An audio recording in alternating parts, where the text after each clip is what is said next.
எதிரிகள் யாருன்னு சொல்லிட்டு களத்துக்கு வந்திருக்கிறோம். அதனால அவங்கள மட்டும் தான் எதிர்ப்போம். அதுவும் அந்த எதிரிகள் யாரு இப்போ இங்க 2026 சட்டமன்ற தேர்தலில் களத்தில் இருக்கிறாங்களோ அவங்கள மட்டும் தான் எதிர்ப்போம். சும்மா களத்திலே இல்லாதவங்களையும்,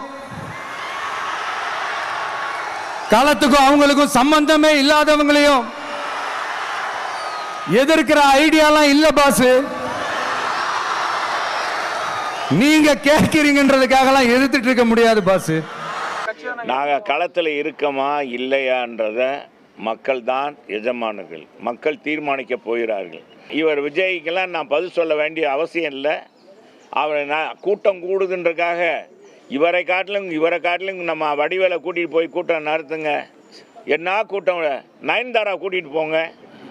நயன்தாரா கூட்டிகிட்டு போய் நாளைக்கு ப்ரொபகண்டா பண்ண சொல்லுங்கள். கூட்டம் கூடத்தான் செய்யும், எல்லோரும் பார்க்கத்தான் செய்வாங்க. நடிகர்னா கூட்டம் கூடும்.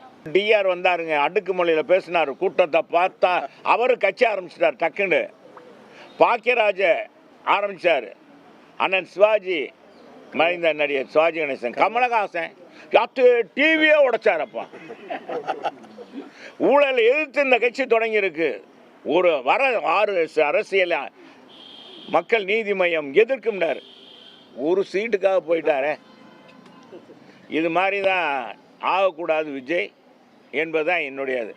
ஓவராக ரொம்ப கான்ஃபிடென்ஸை வச்சா ரொம்ப இதாகிடும். எங்கள் கட்சி களத்தில் இல்லைன்னு சொல்கிற அளவுக்கு அவனுக்கு என்ன தைரியம் வந்துருக்கு ஒருத்தனுக்குன்னா தவறு.